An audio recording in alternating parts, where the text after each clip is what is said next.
पंडित जवाहरलाल मोतीलाल नेहरू यांचा कार्यकाळ 1889 तर 1964 एवढा होता.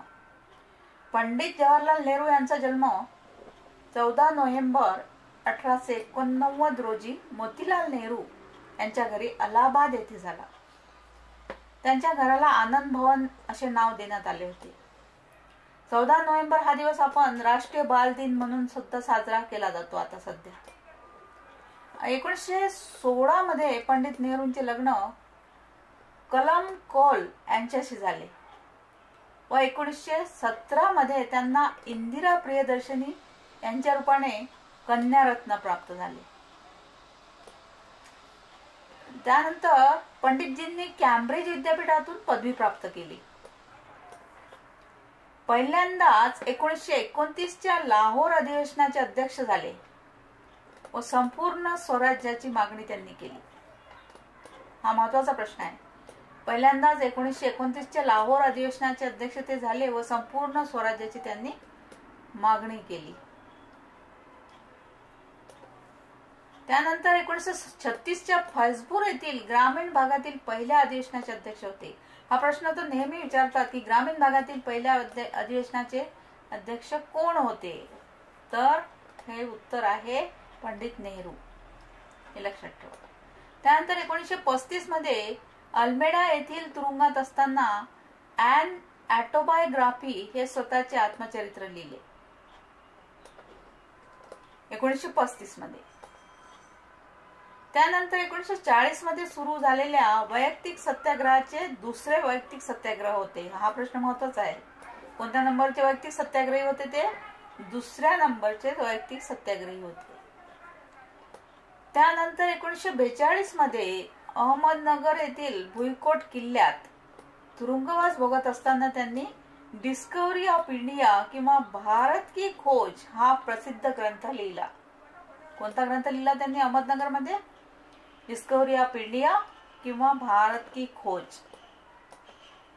त्यानंतर 2 सप्टेंबर 1946 रोजी स्थापन झालेल्या हंगामी सरकारचे पहिले पंतप्रधान व पहिले परराष्ट्र मंत्री होते.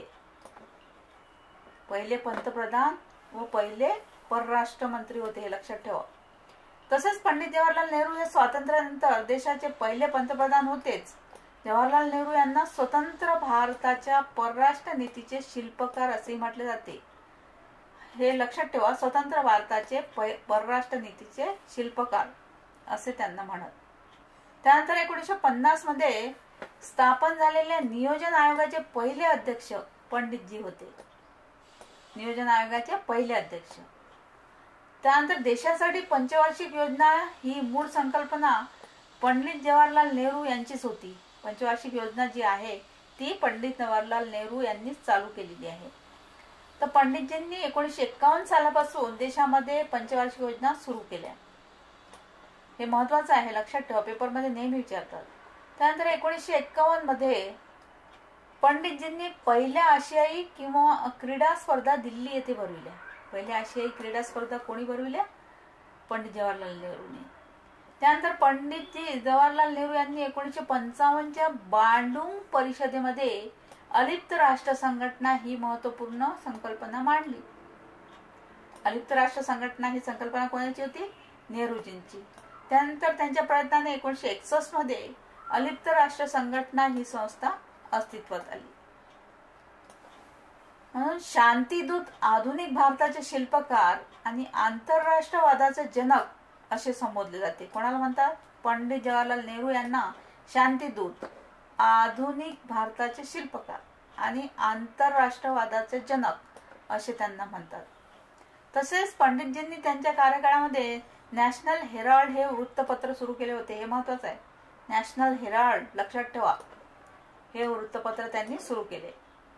तसेच 1954 मध्ये भारत व चीन दरम्यान पंचशील करारही त्यांनी घडवून आणला. पंचशील करार हा सुद्धा महत्वाचा आहे, लक्षात ठेवा. पेपरमध्ये विचारण्यात येतो.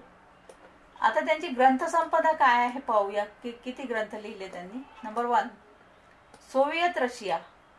नंबर 2 डिस्कवरी ऑफ इंडिया भारत की खोज. Number 3 an autobiography.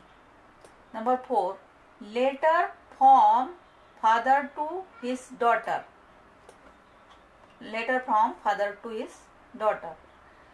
Sir friends, ही होती पंडित जवाहरलाल नेहरूंबद्दल संपूर्ण माहिती. थँक्यू.